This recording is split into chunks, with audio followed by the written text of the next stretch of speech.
Good evening, ladies and gentlemen, and I welcome all of you back to another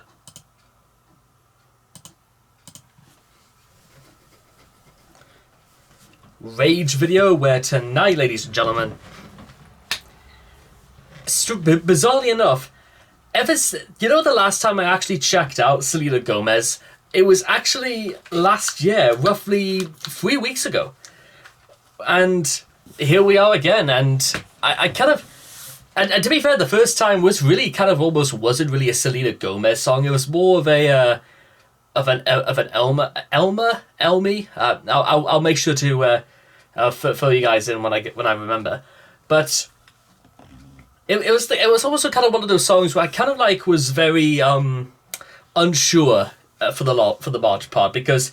And not so much with the song, but Selena Gomez's sort of contribution to it was kind of, she was just kind of like there, unfortunately. And what I kind of wanted to do right now, ladies and gentlemen, is just, I want to check out something by her completely on her own. And with that being said, this seems like a pretty good place to start. So, if you guys want to check out the original video for yourselves, links will all be in the description down below. So let's begin. Sober in 3, 2, 1, and...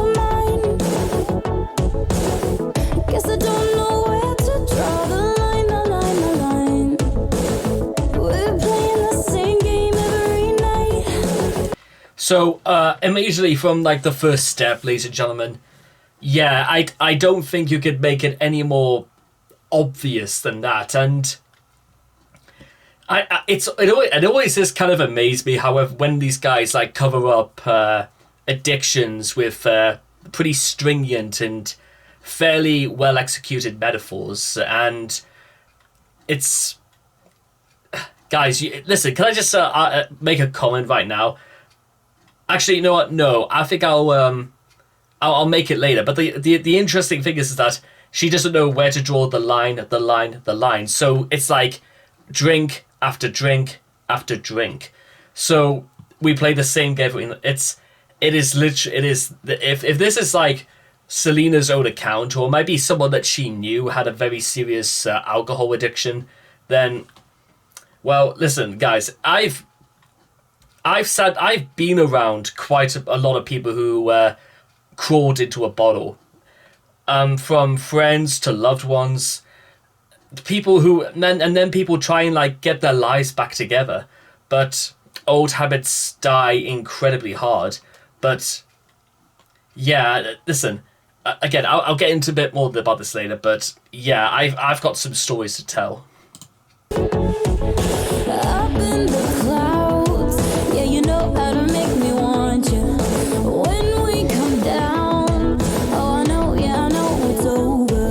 You don't know how to love me when you're sober. When the bottle's done, you pull me closer. You're saying all the things that you're supposed to, but you don't know how to love me when you're sober. Why is it so different when we wake up? Same lips, same kiss, but not the same touch.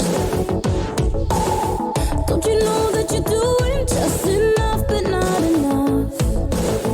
But I know what's next and I want it so much.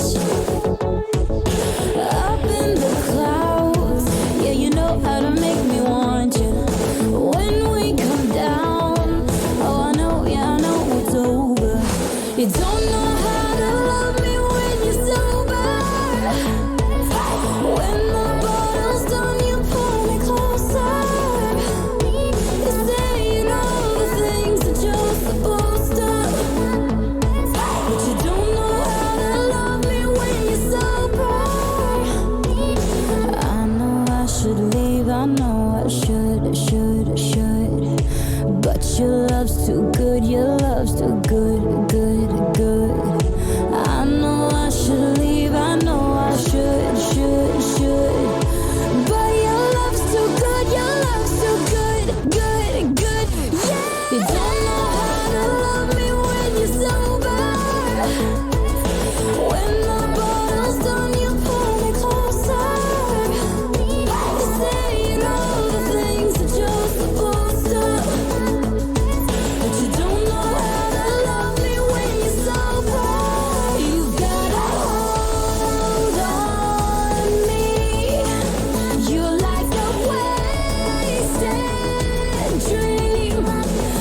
Right.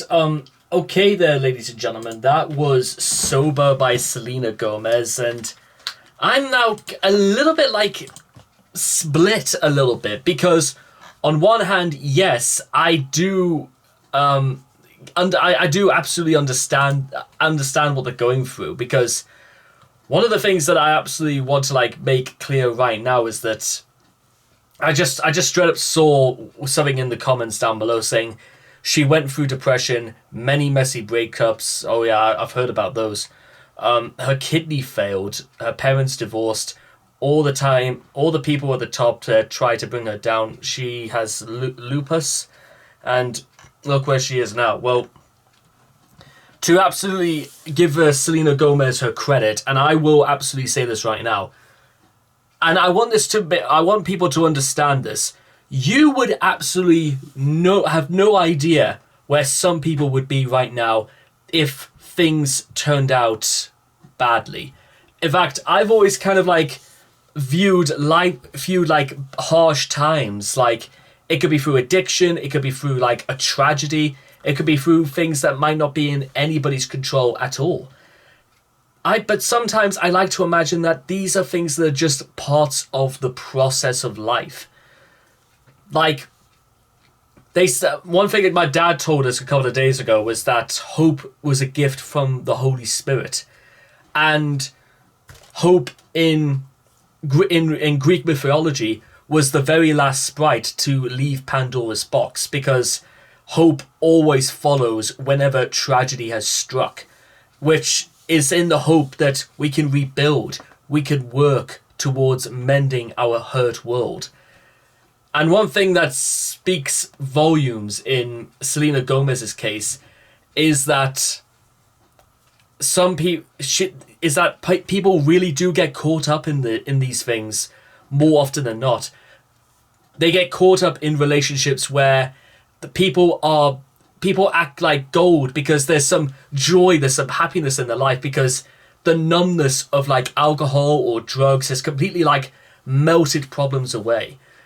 And these are people, not always, ladies and gentlemen, but these are people who who only live through day to day. They will only get through the end of one day, and then the cycle of like the spiral of depression will begin again the next day, because that's as far ahead as some people can actually think, unfortunately. They often say, we're going to the dogs. Well, in this song's case, here are the dogs. But they don't have teeth, and they don't bark or snarl. They are encased in bottles with some expensive price tag onto them. But you'll be surprised, ladies and gentlemen. The great irony is that alcohol costs more than what you actually pay for it.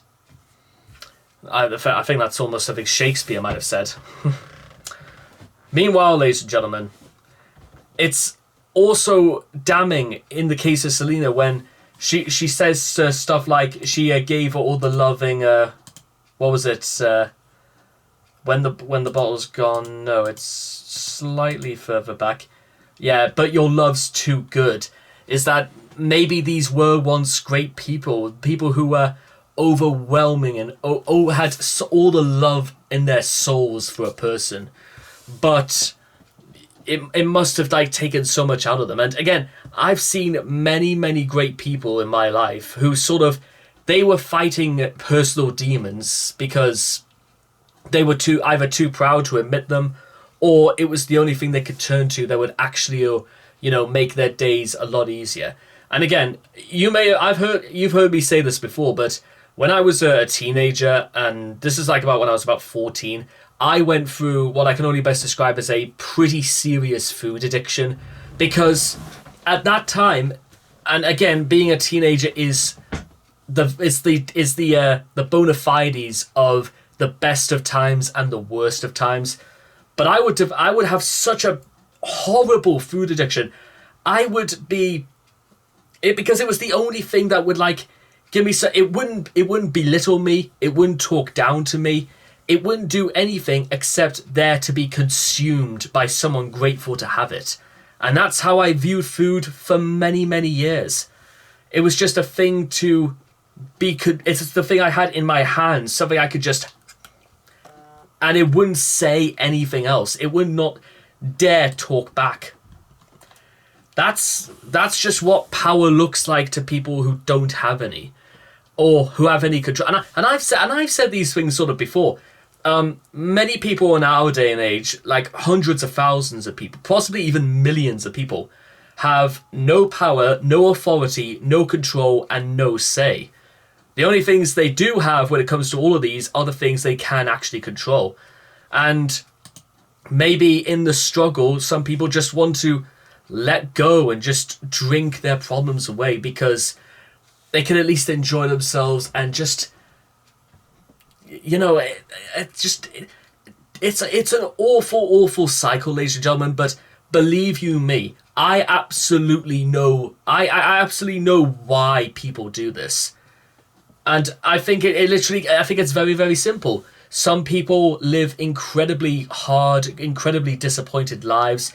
They should at least have something to cling on to, something to hope for, something that is going to bring them joy when maybe some people can't, you know, fix their problems or give them the sort of hope or the immediate, like, satisfaction and, you know, everything they could ever want from what might be lurking in a bottle. Which is why, honestly, I'll tell you a story, ladies and gentlemen. For the last 2 years, I have been very, very adamant in going for very prolonged periods of both the last 2 years to go sober. Now, I must emphasize, ladies and gentlemen, is that I do not have a drink problem. I am not an alcoholic. The only reason why I say sober is because I think it sounds a little bit more impressive. But again, as it turns out, I don't really think people in the large run really care this way or the other if somebody is sober or not. Basically, you just say it's a person who doesn't drink. But unfortunately, ladies and gentlemen, and this is something that I almost kind of want Selena Gomez to listen to this a little bit, because I kind of really want to make this a very, very, very valid point about some of the bullshit that happens in the United Kingdom, especially in the press. 2 years ago, 6th of January 2021, a tabloid gossip rag, piece of shit rag, that is not even good to have my shit on it, called the Daily Star, published on the front page about saying you can stuff your dry January. And it literally has in the corner saying that people who are mentally people who are mentally well and have common sense have decided not to go through with dry January. Now that speaks volumes, ladies and gentlemen, because that was one of the very first few times I can imagine in the last 3 years where I have felt like attacked a little bit from the press. It was like one of the very few times where I felt to myself, has a newspaper actually tried to like insult my, you know, my mental well-being for being sober? What? What's wrong with being sober? What's wrong with not wanting to drink? And 2 years later, they did the exact same thing. They said, you know what? People get down to the pub, drink, because that's going to boost the economy. Oh, well, of course. And then they also, in like a little box, they did, and of course, we'll give advice to people who are not drinking this dry January. It was said as though, you know, being drunk or buying alcohol at the very least was the only thing that actually mattered to people. I think there are again, for all the people that do try, there are some very bullshit people who say some very incredibly insensitive things, and there were people probably right now who and for reference, it's been 64 days since the last time I had a drink, so not since like the middle of November was the last time my lips have touched alcohol. For anyone wondering. But what about people who genuinely have had problems, who've had problems with alcoholism? What about those who are desperate for help, desperate to seek some guidance, or desperate, you know, how to rebuild their lives or to make themselves better again? It's an important thing to remember, ladies and gentlemen, and for all that Selena's gone through, and for all the things I've had to see for myself, it's worth reminding, ladies and gentlemen, like, once again, I can understand to a level why people do it. Because remember, there are some people on this earth, ladies and gentlemen, that are desperate with loneliness and reckless with misery. So sometimes things just get far too much. So I am very, very impressed with the level of maturity, respect, and the sort of like the full knowledge of exactly probably what Selena has had to like experience, as well as what it must be firsthand to like experience this sort of thing, and even to be there themselves, perhaps. So good on you, Selena. Good for you, Selena.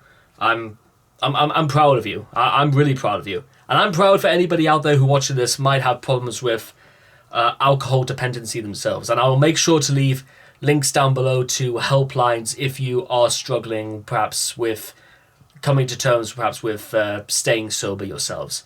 And don't let any bastards ever grind you down and let you know and tell you that, you know, you are not of sound of mind for thinking that being sober is uncool or anything like that. Those people, quite frankly, you know what I mean? Thanks, guys. So anyway, I hope all of you guys have enjoyed this reaction video to Sober by Selena Gomez. Please make sure to leave all your thoughts and comments in the comment section down below. And I cannot wait to see all of you guys again in the next video. Take care, and bye-bye for now.